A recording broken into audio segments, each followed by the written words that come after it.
ZEE française, comment sécuriser l'immensité? La France possède la deuxième zone économique exclusive de la planète, sur tous les océans. Comment y protège-t-elle ses droits dans un contexte de tensions géopolitiques et d'enjeux climatiques croissants? Réponse dans un entretien croisé avec le vice-amiral d'escadre, 2S, Jean Ozerman, chef de la majeure enjeux et stratégie maritime de l'IHEDN, et l'universitaire Virginie Saliou, chercheuse à l'IRSEM. Avec 10 186 624 km², la France jouit du deuxième espace maritime du monde, après les États-Unis, 11 351 000 km², et avant l'Australie, 9 025 053, puis la Russie, 7 566 673, en additionnant notre mer territoriale et nos 9,63 millions de km² de zone économique exclusive, ZEE.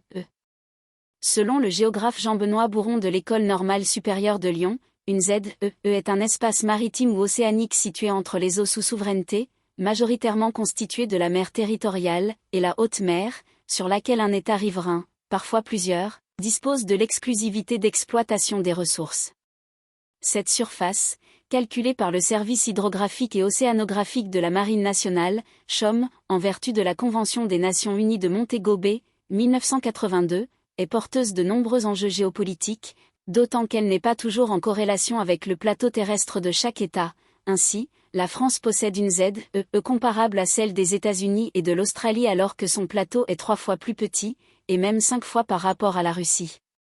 Pour décrypter ces enjeux, l'IHEDN a interrogé Virginie Saliou, docteur en sciences politiques, capitaine de frégate de réserve et chercheuse à l'Institut de recherche stratégique de l'école militaire, IRSEM, spécialisée dans les enjeux de gouvernance maritime, de maritimisation du monde et de sécurisation des espaces maritimes, ainsi que le vice-amiral d'escadre, en deuxième section, Jean Ozerman, chef de la majeure enjeux et stratégie maritime de la section nationale de l'IHEDN, notamment ancien commandant supérieur des forces armées aux Antilles et commandant de la zone maritime. Entretien croisé. Quels sont les principaux défis de sécurisation et de défense liés à l'immensité de la ZEE française? Virginie Saliou, conformément au droit établi par la Convention des Nations unies sur le droit de la mer, CNDOM, de Montego Bay en 1982, que la France a ratifié en 1996, notre pays dispose de droits souverains et de juridiction dans un espace nommé Zone économique exclusive, ZEE. Très concrètement, ces droits portent principalement sur l'exploitation et la protection des ressources de la colonne d'eau, du sol et du sous-sol marin dans une limite de 200 000 nautiques depuis la ligne de base. La France compte ainsi 9,63 millions de km² de zone économique exclusive sur ses 10,9 millions de km² d'espace maritime, élargissement du plateau continental inclus. La sécurisation de la ZEE française consiste dès lors à protéger ses ressources des pillages et prélèvements illégaux, que ce soit dans le domaine halieutique comme dans le domaine des ressources génétiques marines ou celui des minerais critiques. La protection des ressources est ici prise dans un sens élargi puisque l'État côtier dispose de droits, par exemple, pour lutter contre les navires pollueurs qui viendraient impacter l'environnement marin. L'État côtier est également souverain dans le domaine de la recherche et prévient pour cela les campagnes océanographiques illégales dans ces eaux. Défendre sa ZEE revient donc à en protéger les ressources, en luttant contre les activités illégales et en préservant leur potentiel stratégique par une gestion raisonnée du milieu marin. Jean Ozerman, la France possède la deuxième plus grande ZEE au monde, répartie sur tous les océans grâce à ses territoires d'outre-mer. Cette immensité maritime représente un atout stratégique majeur, mais également un défi colossal en matière de sécurité et de défense. Le premier défi de la sécurisation de la ZEE française est celui de sa grande dispersion géographique, car ces espaces sont présents sur presque tous les océans du globe. Ils sont menacés, d'une part, par les activités criminelles principalement la pêche illégale et les trafics illicites, stupéfiants, armes, êtres humains, et d'autre part, par des pressions géopolitiques, notamment dans le Pacifique avec la montée en puissance de la Chine ou par des contestations de souveraineté comme celle de Madagascar pour les îles Éparses. Enfin, les enjeux environnementaux sont importants sur des écosystèmes fragiles et une biodiversité exceptionnelle dans des zones souvent vulnérables. Pour relever les défis de la sécularisation de sa ZEE, la France mise sur sa présence militaire, un effort important de surveillance et sur des coopérations régionales. Concrètement, comment s'effectue l'adéquation entre les différents acteurs régaliens, Marine nationale, douane, gendarmerie maritime. Jean Ozerman, la coordination entre les différents acteurs régaliens en Outre-mer repose sur la structure de l'action de l'État en mer, AEM, adaptée aux spécificités ultramarines. Il s'agit d'une coordination interministérielle pilotée par le délégué du gouvernement pour l'action de l'État en mer, DDG AEM équivalent du préfet maritime en métropole, assisté par un officier de marine, le commandant de zone maritime. Le DDG AEM est chargé d'animer et de synchroniser les interventions des différents services disposant de moyens maritimes et aériens, marine nationale, douane, gendarmerie maritime, affaires maritimes, etc. Cette coordination vise à garantir la souveraineté, la sécurité, la protection de l'environnement et la lutte contre les trafics illicites. Si chaque administration a son cœur de métier, toutes contribuent à l'ensemble des missions de l'AEM. Cette polyvalence assure ainsi une efficience maximum alors que les moyens outre-mer sont comptés. Virginie Saliou, pour intervenir en mer, la France dispose d'un modèle original et efficace, celui de l'AEM. La France n'a donc pas de corps de garde-côte mais une fonction garde-côte. Ce dispositif vise à pouvoir utiliser et coordonner l'ensemble des moyens de toutes les administrations agissant en mer, par une autorité maritime unique, le préfet maritime. Toutefois, la principale administration disposant de moyens hauturiers pour agir dans les ZEE est la Marine nationale. Cette dernière est duale, c'est-à-dire capable d'intervenir autant pour des missions civiles que pour des missions militaires ou de défense en mer.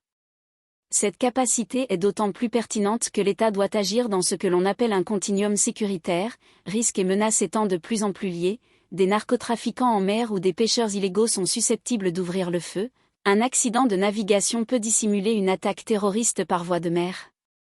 La réponse de l'État français est donc pragmatique, alliant souplesse dans l'usage des moyens et rapidité de la chaîne de commandement. Comment les territoires d'outre-mer, qui constituent la quasi-totalité de la ZEE française, influencent-ils la stratégie de défense nationale? Virginie Saliou, la France a établi en 2015, puis révisé en 2019, sa stratégie de sécurisation des espaces maritimes. Ce texte élaboré par les services du Premier ministre avec l'ensemble des ministères concernés s'intéresse tout particulièrement aux Outre-mer. 97% des espaces maritimes français sont en effet ultramarins. De ce fait, nous sommes voisins par la mer d'une trentaine d'États dans le monde. Ces territoires sont des atouts considérables mais aussi des espaces de plus en plus vulnérables dans la mesure où, extrêmement étendus et souvent éloignés de la métropole et les uns des autres, leurs eaux et leurs ressources sont convoitées par des puissances étrangères et la criminalité organisée. Les menaces y sont variées, montée des eaux, immigration clandestine, pillage, narcotrafic. Des forces de souveraineté françaises, dispositifs interarmés, sont déployés dans les Outre-mer. La France, dans le cadre de la loi de programmation militaire 2024 à 2030, y a récemment renforcé ses moyens d'intervention et de surveillance. La dernière revue nationale stratégique actualisée en 2025 rappelle qu'une attention particulière doit être portée à ces territoires pour leur propre sécurité et celle de l'Hexagone. Toutefois, l'ensemble des menaces auxquelles ils sont confrontés nécessite une réponse et des moyens encore aujourd'hui souvent insuffisants. De surcroît, les territoires ultramarins sont conduits à jouer un rôle croissant dans les décennies à venir dans le domaine de la défense. 90% de ces espaces sont situés en Indo-Pacifique, dans une zone où se cristallisent les tensions militaires. Parallèlement, les attaques sur les détroits, comme en mer Rouge, ont amené les flottes commerciales à emprunter des routes de haute mer où les îles, à l'instar de la Réunion, constituent désormais des points d'appui stratégiques. Dans ce contexte, les territoires ultramarins français sont autant des zones de projection potentielles pour les armées que des espaces stratégiques à défendre et à protéger. Jean Ozerman, dans un monde marqué par la montée des tensions, face-à-face sino-américain en Indo-Pacifique, ingérence étrangère, criminalité transnationale, compétition pour les ressources naturelles, les territoires ultramarins sont des vigies avancées pour la France. Ils lui permettent d'être partie prenante et riveraine de tous les océans du globe. Les Outre-mer constituent ainsi des moyens uniques de comprendre les spécificités des régions dans lesquelles ils sont implantés. La stratégie de défense française prévoit d'ici 2030 le renforcement des effectifs militaires en Outre-mer, près de 1000 soldats supplémentaires. La modernisation des équipements et des capacités de commandement. La sécurisation des approvisionnements en cas de conflit ou de rupture logistique, afin d'améliorer la résilience de nos outre-mer. La présence militaire française dans les outre-mer permet enfin de raccourcir les délais d'intervention sur presque toute la surface du globe. Dans le contexte de la concurrence internationale pour l'exploitation des ressources maritimes, comment la France protège-t-elle ses intérêts économiques et environnementaux au sein de sa ZEE?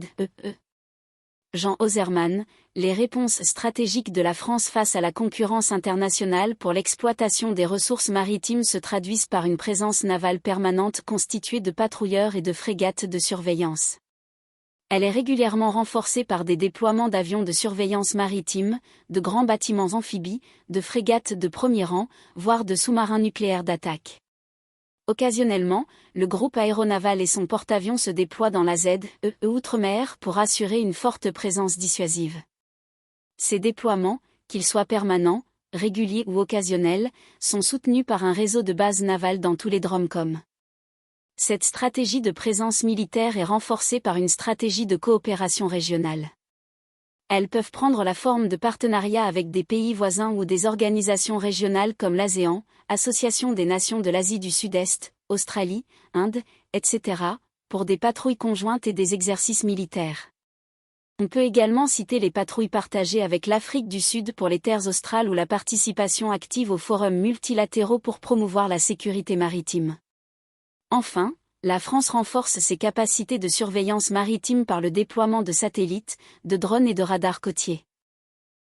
Virginie Saliou, la France s'appuie sur le droit pour défendre ses intérêts. D'abord en rappelant régulièrement les principes de la CNUDM auprès de ses partenaires internationaux. Ensuite en appliquant et faisant respecter ce droit en mer. Malgré l'éloignement par exemple, la marine française a intercepté, en 2013, un navire singapourien en pleine prospection pétrolière sans aucune autorisation dans la ZEE française autour des îles Éparses. Parallèlement, l'État a entamé une politique de protection du milieu marin, dépassant les objectifs mondiaux d'établissement d'aires marines protégées pour atteindre 24% d'espaces maritimes protégés en 2025.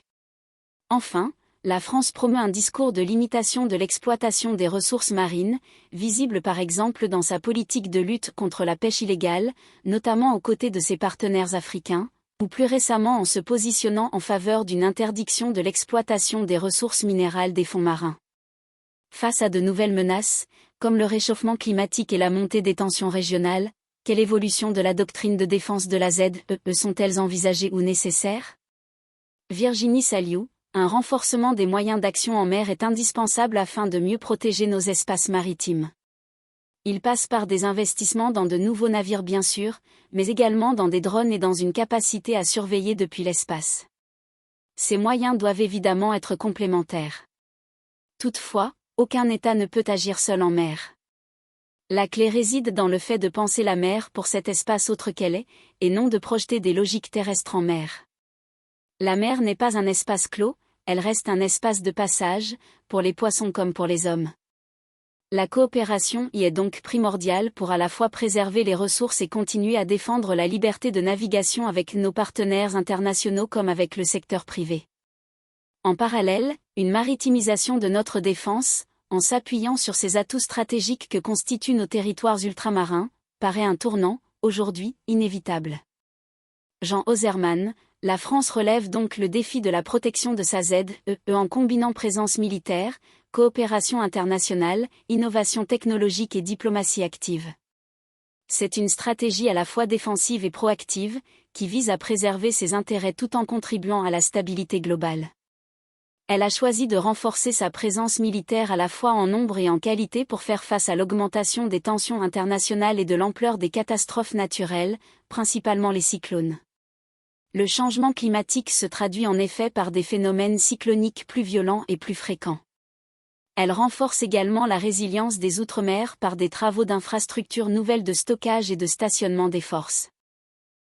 La doctrine, elle, évolue dans le sens d'un plus grand appui mutuel des territoires ultramarins entre eux.